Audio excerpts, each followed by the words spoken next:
ಸ್ನೇಹಿತರೆ, ಎಲ್ರಿಗೂ ನಮಸ್ಕಾರ. ಇವತ್ತಿನ ಹೊಸ ಪರಿಚಯ ಪ್ರೊಫೈಲ್ಗೆ ನಿಮ್ಗೆಲ್ರಿಗೂ ಸ್ವಾಗತ ಬಯಸ್ತೀನಿ. ನೋಡಿ, ಹೆಸರು ರೂಪ ಅಂತ ಹೇಳ್ಬಿಟ್ಟು ಡಿ ಅಂತ ಇನ್ಶಿಯಲ್, ಚಿತ್ರದುರ್ಗ ಜಿಲ್ಲೆ ಇವ್ರದ್ದು. ಚಿತ್ರದುರ್ಗ ಜಿಲ್ಲೆಯ ಗೊರ್ಲಕಟ್ಟೆ ಅಂತ ಹೇಳ್ಬಿಟ್ಟು ಹಳ್ಳಿ ಸ್ನೇಹಿತರೆ, ಆ ಊರಿನವ್ರು ಇವರು. ವಯಸ್ಸು ಬಂದು ಇವರಿಗೆ 32 ಆಗಿದೆ. ಗೃಹಿಣಿ ಆಯ್ತಾ ಅಂತ ಹೇಳಿದ್ದಾರೆ. ಇನ್ನು ಗಂಡ ಬಂದ್ಬಿಟ್ಟು ರೈಲ್ವೆ ಇಲಾಖೆಯಲ್ಲಿ ಟಿಕೆಟ್ ಕೊಡುವ ಕೆಲಸ ಮಾಡ್ತಿದ್ದಾರೆ. ಗಡ್ಡ ಮೀಸೆಲ್ಲ ಬೆಳ್ಳಗೆ ಆಗಿದೆ. ವಯಸ್ಸಾದ ಮುದುಕ ಕಣ್ಣ ಕಾಣ್ತಾನಂತೆ ಸ್ನೇಹಿತರೆ ಇವ್ರ ಗಂಡ. ಜಾಬ್ ಬಂದ್ಬಿಟ್ಟು ನೋಡಿ, ಸ್ಯಾಮ್ಸಂಗ್ ಮೊಬೈಲ್ ಅಂಗಡಿ ಇದೆ. ಒಬ್ಬ ಟೆಕ್ ಬಗ್ಗೆ ನಾಲೆಡ್ಜ್ ಇರುವ ವ್ಯಕ್ತಿ ಕೆಲಸಕ್ಕೆ ಬೇಕಾಗಿದ್ದಾರೆ. ಆ ಒಂದು ಕಾರಣಕ್ಕೋಸ್ಕರ ಇವರು ಪ್ರೊಫೈಲನ್ನು ಕೊಟ್ಟಿರ್ತಕ್ಕಂಥದ್ದು. ಇನ್ನು ಸಂಬಳ ಬಂದು ಸ್ನೇಹಿತರೆ 30K ಅಂತ ಹೇಳಿದ್ರೆ, ಅಂದರೆ 30,000 ಸಿಗುತ್ತೆ. ಜೊತೆಗೆ ದಿಂಗೋದಕ್ಕೆ ನಾನು ಇರ್ತೀನಿ, ಹೇಗೆ ಬೇಕೋ ಹಾಗೆ ಕೊಟ್ಟು ತೃಪ್ತಿಪಡಿಸ್ತೀನಿ ಅಂತಕ್ಕಂಥದ್ದು.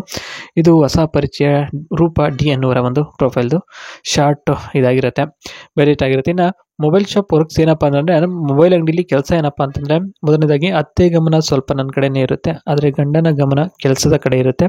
ಹಾಗಾಗಿ ಅವರನ್ನು ಯಾಮಾರಿಸೋದು ಕಷ್ಟ ಆಗುತ್ತೆ. ಆದರೂ ಪರವಾಗಿಲ್ಲ, ತೂತು ಕೊಟ್ಟು ಆಸೆಯನ್ನು ಪೂರೈಸುತ್ತೇನೆ, ಆದರೆ ಅಲ್ಲಿವರೆಗೂ ಹಮ್ಮಿಕೊಂಡಿರಬೇಕು ಅಂತಕ್ಕಂಥದ್ದು ಇದು ಮೊದಲನೇ ಹೇಳಿಕೆ ಆಗಿರುತ್ತೆ. ಇನ್ನು ಎರಡನೇದು ಬಂದ್ಬಿಟ್ಟು, ಬೇಕಾದರೆ ಗಡಿಬಿಡಿ ಮಾಡಬಾರ್ದು. ಶಾಂತವಾಗಿ ಎಷ್ಟೊತ್ತು ಬೇಕಾದರೆ ಅಷ್ಟೊತ್ತು ಮೊಬೈಲ್ ಅಂಗಡಿಯಲ್ಲಿ ದಿಂಗಬಹುದು, ಆದರೆ ಮೊಬೈಲ್ ಅಂಗಡಿಯಲ್ಲೇ ಮಾಡಬೇಕು ಅಂತ ಹೇಳಿದ್ದಾರೆ ಈ ಒಂದು ಕೆಲಸವನ್ನು. ಯಾಕೆಂದರೆ ಮನೆಯಲ್ಲಿ ಮಾಡೋದಕ್ಕೆ ಅತ್ತೆ ಇರ್ತಾರೆ, ಆ ಒಂದು ಕಾರಣಕ್ಕೋಸ್ಕರ ಅಷ್ಟೇ. ಮೂರನೇದು ಬಂದ್ಬಿಟ್ಟು 3 ಸಲ ಅಥವಾ 4 ಸಲ ಪದ ಅಂತ ಸವಿದ ಮೇಲೆ ಅದರ ಕಡೆ ಗಮನ ಬಿಟ್ಟು ನಿಮ್ಮ ಪಾಡಿಗೆ ನೀವು ಸುಮ್ಮನಿರ್ಬೇಕಷ್ಟೇ, ಜಾಸ್ತಿ ಹೇಳಲ್ಲ.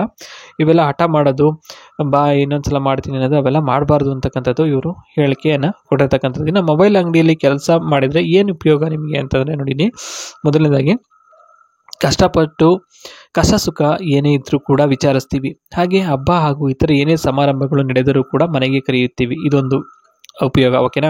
ಎರಡನೇದು ಬಂದ್ಬಿಟ್ಟು, ಅಂಗಡಿಯಲ್ಲಿ ಏನು ಕೆಲಸ ಇಲ್ಲ ಅಂದಾಗ ಮನೆಗೆ ಕರೆದುಕೊಂಡು ಹೋಗಿ ನಂದ ತುಂಬಿದ ಯಬ್ಬರವನ್ನು ಸವಿಯೋ ನನ್ನ ದೊರೆ ಅಂತ ಎಲ್ಲ ತೆಗೆದುಬಿಟ್ಟು ಎಲ್ಲ ಬಿಚ್ಚಾಕ್ಬಿಟ್ಟು ಹಾಸಿಗೆ ಮೇಲೆ ಹಾಕಿ ಗೂಟನ ಸಿಕ್ಕಿಸ್ಕೊಂಡು ಮಂಚ ಅಲುಗಾಡುವ ಹಾಗೆ ಎದ್ದೆದ್ದು ಕುಣಿತೀನಿ ಅಂತ ಹೇಳಿದ್ದಾರೆ. ಆದರೆ ನಿಮ್ಮ ಸಾಮಾನು ಹುಷಾರು, ಡೊಂಕಾಗೋ ಸಾಧ್ಯತೆ ಇರುತ್ತೆ.